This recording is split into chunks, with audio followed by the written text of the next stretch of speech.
Welcome to the Running Interviews episode 21. I'm Rocco. And I'm Alex. Today we interview pupil staff Mark from the Dublin Zoo. He told us all about the animals and what to get fed. I hope you enjoyed the video. Subscribe.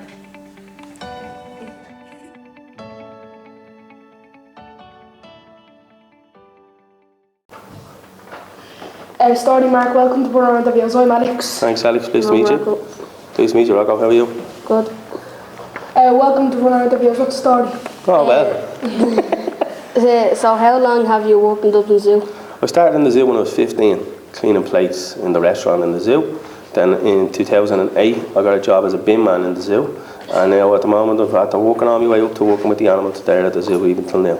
So I'm total in there at the zoo 15 years nearly. So I've been working in the zoos for like 15 years, I got to say. I assume you like animals when you're working in the zoo? Yeah, I love all sorts of animals. I have favourites too, but I do love all sorts of animals. Wait, what is your favourite animal? Favourite animal would be a rhino or an elephant. They're my favourites. Do you ever get scared of animals? Of course, there's always days you get scared. I'm sure some of you have seen the TV programme. Things don't always go to plan. So sometimes you do get a little fright, yeah. What animals do you work with? At the moment, I'm in the African plains in the zoo, so I'm working with all the African animals. So you have the bongo, the oryx, the rhinos, the gorillas, all these different types of animals. So in total, I think there's 96 animals in the African plains. So I'd be looking after them sort with other keepers too. Alright. Has any animals ever escaped from the zoo? No comment, I can't answer that. I'll only listen. Listen, there's always been a time, guys, where a small type of monkey would go off an island, but they usually just come straight back on. There's no need for the keepers to assist whatsoever. Once you stay back, they know what they're doing. What do you feed the elephants and how many times a day would you do it? Well, the elephants get fed about 40 trees a day. So we actually have 11 elephants in Dublin Zoo. Yeah.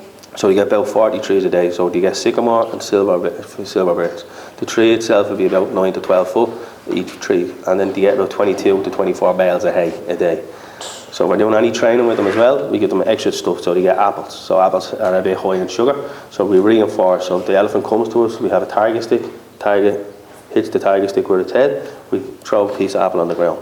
So you're not making the animal do anything that it doesn't want to do during training. You're just reinforcing good behaviour. Do you get on well with other workers in the zoo? Of course, like, the zoo is sort of a family to me. On Christmas Day, we'll be up in the zoo working. So even on Stephen's Day, I'll be up working. So in the zoo, working doesn't stop. The animals that you look after, it's just like a doctor or a nurse. You still have to come in and look after your patients, where my patients are my animals to take care of. The way you feed elephants and look after them, would you clip their nails? Yeah, well, elephants' feet is one of the main things they always have to look after in a zoo. And why that is because elephants only sweat from their cuticles. Yeah. So their cuticles are based on their feet. So when they put up their feet, so all the elephants are trained to come to me. So they come to me on target, they hit it, we open a port, and they lift up their foot. We take a small bit of skin off because in the wild, elephants will walk hundreds of miles a day or thousands over a week period. And they play down the skin, but because they're in captivity, they don't do that. So we have to pare back the skin and wash down the nails, because especially where the cuticles are, because they're on sand, the sand will go up into the cuticle, a pocket is there, and they'll create an abscess or a water blister, and that's quite sore for them. So that's why we do that. We do that nearly every day in the elephants. Okay. How much is a rhino weigh? Up to about 2 tonnes. So we have Shaka, our male that's up there at the moment, he's 2.3 tonne. That was the last weight that I know where of. How long would it take to watch each individual animal? How long will it take? Well, every day in the morning times when you go into the zoo, we do a check. So the check is to make sure that all the animals are where we left them, or otherwise we're going to get in big trouble, aren't we? They're going to be swinging out of the trees, won't they? So every day we go in, we count every single animal. So down to the flamingos, to the penguins, to the peacocks, to the lions, to the tigers. Everything has to be counted every morning. Then that's our check done, and then we watch and make sure everything's right. Because we're not there all the time, it's very, very, very, very important that you check your animals every morning to make sure their legs are moving correctly, their eyes, they're not sick. They're just like us, sometimes they wake up in groggy humour too. Where do you get the animals to bring them to the zoo? Well, recently you'll see now in the next couple of days, it might be on the TV programme, Zuko went on his holidays. He was a male rhino that we trained at the zoo. He was due to go to Spain, but because of Brexit, believe it or not, we had to pull that. So Brexit means that we won't be able to go in through England anymore. with an animal, so it's going to take longer to get him to Spain. So it was taking 4.5 days to get Zuko to Spain, where it was only taking 2.5 days if he could travel through England. So Zuko went through a training program, and now he's gone to Portland in England. So will he stay there? He'll probably stay there for the rest of the week. Now Dublin Zoo still owned him, but that doesn't mean that he's there for a breeding program. Oh, good. Are there any endangered species that you work with? Yeah, well, again, the rhinos will be very, very endangered. The white rhino is only 35,000 left in the world.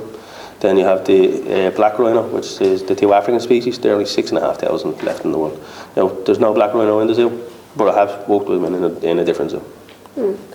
Would you rather work with the animals that you work with now, or stick with those, or change? Change? The zoo is always changing, you know, so there's different animals coming in. So in the zoo, you're asking me what I'd like to change or what animals I'd like to bring into the zoo. I think the zoo need an aquarium, or I think that some sort of butterfly house. Yeah. So like insects and stuff like that, so it's for education and stuff like that. So definitely a butterfly house would be something I would change in the zoo. Yeah. What do you prefer, the zoo or coil? That's a hard one. Coil. How long did the wolf enclosure take to build? The wolf enclosure took a little bit longer than what we thought, so it took 6 months. As far as I know, it cost could be over 2 million. And it's doing great now. So we have 7 wolves in there, so we have a breeding pack in there. Yeah. What animals are the most fun to play with or work with? Most animals that I've worked with and found interesting were squirrel monkeys. They're called the little robbers. So when you go in there, only about this size, small little primate. There was 10 or 9 of them at the time. When you go in with little worms feeding them, and before you know it, you'll come out and there's €20 gone out of your pocket because they'll be ripping her up in the corner. And you'll through your pockets and take your keys and everything else. When you're feeding the animals, would you be in the enclosure with them, or would they be somewhere else? Small primates you would have to go in with, but the zoo is called PC. So PC means protective contact. It used to be full contact. So full contact was where, take for example, with elephants, you go in with an elephant and you dominate the elephant. And that's what happens in the wild, in the likes of Thailand and different places when you go and you see people with elephant rides. Some of them places are dominating the elephant. You have a hook. So when the elephant is misbehaving like that, you put the hook at the back of the elephant's ear or its back of its leg and you pull it and it hurts them. So Dublin Zoo got out of that now nearly 9-10 years ago now. So it means that we don't go in with the elephants, we let the elephants be elephants and different things like that. With tigers, you'd never go in with a tiger. So all the meat, we lock them inside, put the meat inside and lock them back out again. Would you only feed the tigers meat? Yeah, well they get fed, sometimes they get fed rabbits, sometimes they get fed chickens, horse meat, pig meat. All different things, but all the meat that we use and all the fruit that we use in the zoo is for human consumption.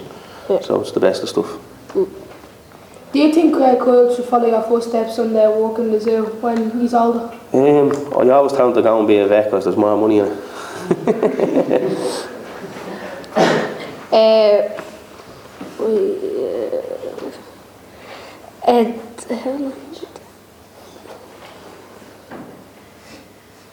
Alright, yeah, we're done.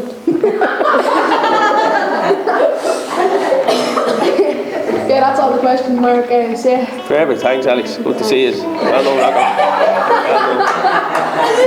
Rocco.